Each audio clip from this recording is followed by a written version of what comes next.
A progressão de regime de cumprimento de pena privativa de liberdade depende da ciência e concordância do custodiado. Um dos temas que mais me tem sido indagado pelas redes sociais nos últimos dias é se, para que a progressão de regime aconteça, seria necessário ou não o custodiado, ou seja, o indivíduo que se encontra efetivamente em fase de execução de pena concordar, acatar e aceitar progredir de regime.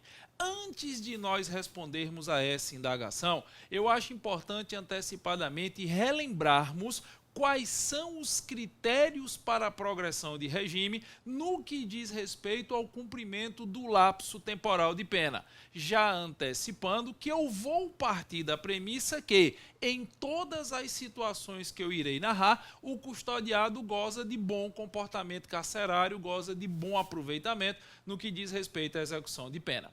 Em regra geral, a progressão de regime acontece após o cumprimento de, no mínimo, 1/6 da pena no regime originariamente imputado. Essa regra geral está prevista na Lei das Execuções Penais e independe do custodiado ser reincidente ou não. Então, imaginemos que um indivíduo iniciou o cumprimento da pena em regime fechado. Na regra geral, tendo ele bom aproveitamento carcerário, ele poderia pleitear a progressão do regime fechado para o regime semiaberto, depois de cumprido no mínimo 1/6 da pena. Todavia, em se tratando de custodiados condenados por crimes hediondos, sejam esses crimes hediondos próprios ou equiparados, e aqui vale um grifo, tá? Os crimes hediondos próprios ou originários são aqueles que estão arrolados ao teor do artigo 1º da Lei 8.072/90. Já os crimes hediondos equiparados estão listados no artigo 2º da referida lei e correspondem respectivamente aos delitos de tortura, terrorismo e tráfico de drogas.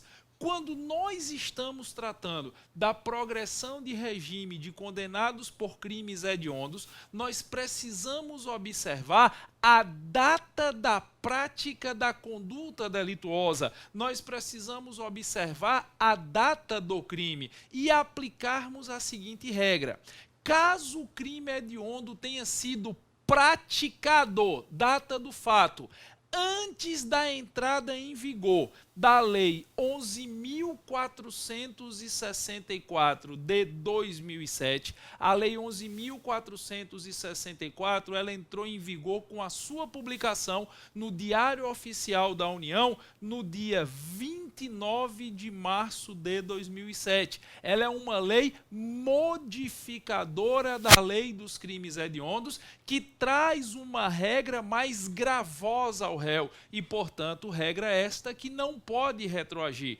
Consequentemente, todos os crimes hediondos praticados antes da entrada em vigor da Lei 11.464 de 2007 terão a sua progressão de regime também regulada pela regra geral prevista na Lei das Execuções Penais, ou seja, os crimes hediondos praticados antes de 29 de março de 2007 terão a progressão regida com um cumprimento mínimo de 1/6 da pena no regime originariamente imposto, pouco importando se o custodiado é reincidente ou não reincidente. Agora, em sendo o crime hediondo praticado depois da entrada em vigor da Lei 11.464 de 2007, a progressão de regime será regulada pelos patamares de 2/5 ou 3/5 da pena. 2/5 caso o custodiado seja não reincidente e 3/5 caso o custodiado seja reincidente. E aqui existe uma divergência doutrinária. Alguns doutrinadores advogam a tese que a progressão de regime nestes crimes hediondos só seria regulada pelo patamar de 3/5 se a reincidência fosse específica, se a reincidência fosse em crime hediondo próprio ou equiparado. Já um outro segmento doutrinário entende que se trata de reincidência genérica,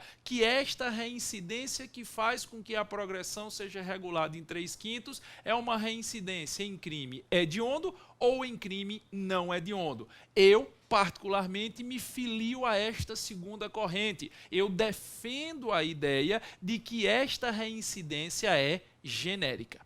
Mas nós ainda temos uma outra situação específica para estabelecimento de patamares de progressão de regime. É quando nós estivermos tratando de custodiadas que são gestantes, ou que são mães, ou que são responsáveis de alguma forma por crianças ou pessoas portadoras de necessidades especiais. Mães gestantes, mães de crianças, ou seja, aqueles que têm menos de 12 anos, mulheres gestantes ou custodiadas que de alguma forma sejam responsáveis por PNS, poderão progredir de regime depois do cumprimento de, no mínimo, 1/8 da pena, desde que satisfeitas cumulativamente os seguintes pré-requisitos. O crime que levou à condenação tenha sido um crime praticado sem violência ou grave ameaça à pessoa, o crime não ter sido praticado contra o filho ou dependente, a pessoa ser não reincidente e não fazer parte, não integrar ou ter integrado organização criminosa. Então, de novo, mulheres gestantes, ou mulheres que já são mães de crianças, ou ainda mulheres que são responsáveis por pessoas portadoras de necessidades especiais, poderão progredir de regime depois de cumprido, no mínimo, 1/8 da pena, desde que o crime tenha sido sem violência ou grave ameaça, o crime não tenha sido praticado contra o filho ou contra o dependente, ela seja não reincidente e não integre organização criminosa. Aqui também há uma divergência na doutrina se essa progressão de 1/8 seria possível em crimes hediondos ou não. Eu, particularmente, defendo a tese que sim, que essa progressão de 1/8 é possível, ainda que a custodiada tenha sido condenada por crime hediondo próprio ou equiparado. Feita toda essa análise das condições para a progressão de regime, chegou a hora de respondermos a pergunta que abriu esse vídeo. Afinal, essa progressão de regime demanda da vênia do custodiado? Entendo eu que não. O ius puniendi recai exclusivamente ao Estado. O direito de punir e, por consequência, a titularidade para a execução de penas, sejam elas privativas de liberdade ou não, recai ao ente administrativo. O custodiado, ele não é titular da execução. O custodiado, ele é objeto da execução de pena. Quem deve decidir quais são os critérios para a execução de pena é a letra da lei. E quem deve aplicar esses critérios é o ente administrativo, mais especificamente na vertente do judiciário em sede de vara de execuções penais. Logo, cumpridos requisitos para a progressão de regime, pouco importa, no meu entender, vênias a entendimentos em sentido contrário, pouco importa se o custodiado deseja ou não progredir de regime. A liberdade, nesse contexto, é bem jurídico indisponível, satisfeitos os requisitos de lei e em respeito à estrita legalidade, cabe ao Estado, decretada a progressão de regime, tirar o custodiado de um regime mais gravoso e levá-lo para um regime menos gravoso. Da mesma forma que não cabe a nenhum réu decidir que quer ficar preso, da mesma forma que não cabe a nenhum réu decidir sobre o regime inicial de cumprimento de pena, visto que o ius puniendi, insisto, recai ao ente administrativo, também não caberia ao custodiado decidir permanecer em um regime, decidir permanecer no cárcere quando os requisitos normativos de lei forem atendidos e o ente administrativo entender razoável decretar esta progressão. Ok? Pegaram o bizu? Eu sei que o tema é controverso, eu sei que o tema é celeumático, mas, todavia, esta é minha posição, externando vênias e respeitos aos doutrinadores que pensam em sentido contrário.